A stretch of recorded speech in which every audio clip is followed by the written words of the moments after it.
ইমামে আবু হানিফা রহমতুল্লাহকে বলা হয়েছিল আপনাকে কুফার প্রধান বিচারপতি করব, উনি রাজি হননি। উনি বলেছিলেন প্রশাসনের তরবারি একদিকে আর কোরআন হাদিস একদিকে, আমি আপনাদের অন্যায় বিচারের পক্ষে সিল স্বাক্ষর বড় প্রধান বিচারপতি হিসেবে এটা আমার পক্ষে সম্ভব নয়। ফলাফলটা কী দাঁড়ালো?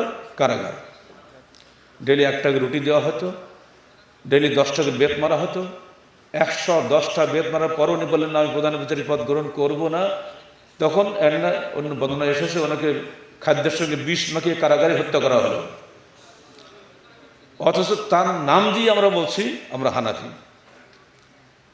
কোনো বড় মানুষের নাম সামনে না রাখলে কোনো দল করা যায়?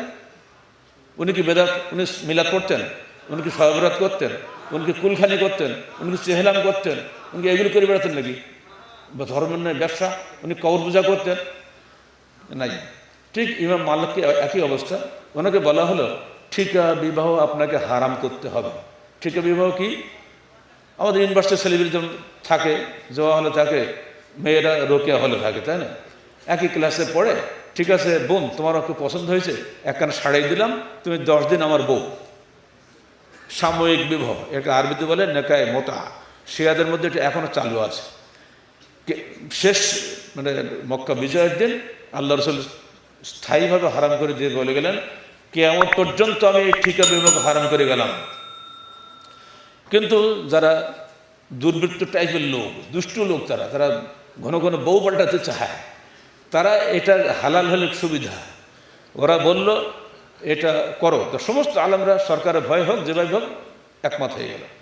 তো একজন বলল দেখেন মাননীয় খলিফা, আমরা যতই সকল মিলে ভোট দেই, ওই একজন ফকির যে আছে মদিনায়, উনি যদি সাপোর্ট না দেয় তো এই ফতোয়া কেউ মানবে না। সে কে?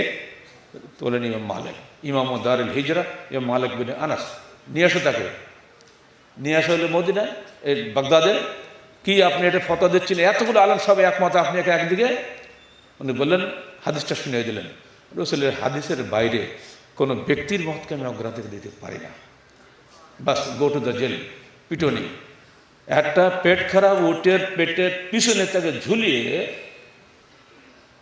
তরুণদেরকে পিছনে পিটানে শুরু হয়ে গেল। উটের পেটে যত পায়খানা তার দেহে পড়তে লাগলো।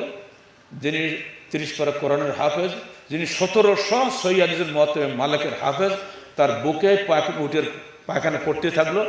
আর উনি মুছতেছেন, বলছেন তুই চারিপাশে তো বাগদাদের রাস্তায় হাজার হাজার নারী পুরুষ কাঁদতেছে। উনি বলছেন কি ইয়া আহলা বাগদাদ মান আরাফানি ফাকাত আরাফানি মান লাম ইয়ারিফনি ফাআরাফু ইন্নী আনা মালিক ইবনে আনাস ইন্নী লা উজিজু নিকা আল মুতাআক্কাত। হে বাগদাদের অধিবাসীরা, যারা আমাকে চেনো তারা তো চেনোই, আর যারা চেনো না তারা জেনে রাখো আমার নাম মালিক ইবনে আনাস। আমি কোশ্চিন কালো এই ঠিকা বিবাহকে জায়েজ করতে পারবো না। চিন্তা করা যায় এইসব মানুষকে দলাদলি করে। আসুন ইমাম শাফি, ইমাম শাফিকে বলা হলো আপনি ফতোয়া দেন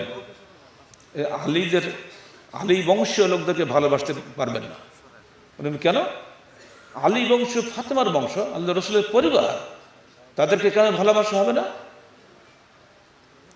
হাত পায়ে সেগুলো বেঁধে ওনাকে সহ মোট 10 জনকে ইয়ামন থেকে নিয়ে আসা হলেন বাগদাদে। খলিফা থেকে জিজ্ঞেস করলেন আপনি কি আলী বংশের রাজনীতি পছন্দ করেন? আপনি কি আব্বাসীয়দের পছন্দ করেন না? উনি বললেন দেখেন খলিফা, আমি আলীর সন্তান নই, আমি আব্দুল মুত্তালিবের সন্তান, আব্দুল মানাফের সন্তান। এটা জানার পরে ছেড়ে দেওয়া হলো, বাকি 9 জনকে মৃত্যুদণ্ড দেওয়া হলো। এবার ওনাকে চলে গেলেন মিশরে, যে আমি বাগদাদে আর থাকবো না। যাওয়ার সময় দুঃখ করে বলছেন কাদাস বাহাদ নফসি তাতৌকু এলা মিসরি আতৌকু এলা মিসরি মাতৌকু এলা কাবরি। আমি যাচ্ছি মিশরে, আমি মিশরে যাচ্ছি, কবরে যাচ্ছি, আল্লাহ তুমি ভালো জানো। উনি মিশরে গেলেন। মালিকি মযহাবের আলেমরা খেপে গেল, সবাই তো ইমাম শাফির ভক্ত হয়ে গেল। একজন আলেম, নাম বলতে খারাপ লাগে, উনি সেজদা দিয়ে দোয়া করছেন আল্লাহুম্মা আমিত শাফিয়্যা ইন আবকাইতাহু ফালা ইয়াবকা মাযহাবু মালিক। আল্লাহ তুমি শাফিকে ধ্বংস করে মেরে ফেলো, ও যদি বেঁচে থাকে তাহলে মালিকি মযহাব থাকবে না। এইভাবে দোয়া করা শুরু হয়ে গেল। শেষকালে মালিকি গুন্ডারা তাকে রাস্তায় ফেলে মেরে মরে গেছে মনে করে ফেলাই দিয়ে চলে গেল। তারপর ওনাকে বাসায় নিয়ে যাওয়া হলো। ওই পিটুনিতেই এবং অর্শ রোগে উনি দুনিয়া থেকে বিদায় হয়ে গেলেন মাত্র 54 বছর বয়সে। এই সমস্ত ইমামদের নামে আমরা দলাদলি করি, আসলে প্রত্যেকটা ইমামই ছিলেন সহিহ হাদিসের অনুসারী, প্রত্যেকেই তার শিষ্যদের বলেছেন তোমরা সহিহ হাদিসের অনুসরণ করো। আহলে হাদিস আন্দোলন বাংলাদেশ এবং বাংলাদেশ আহলে যুব সংঘ বাংলার মানুষকে পবিত্র কোরআন ও সহিহ হাদিসের আলোকে জীবন গড়ার আহ্বান জানায়। আমাদের সবারই একটাই যে বক্তব্য, কারণ আমাদেরকে মরতে হবে, তাই না? অতএব যদি সহিহ হাদিস অনুযায়ী আমাদের আমল না হয় তাহলে আমার জীবনের সবই ব্যর্থ।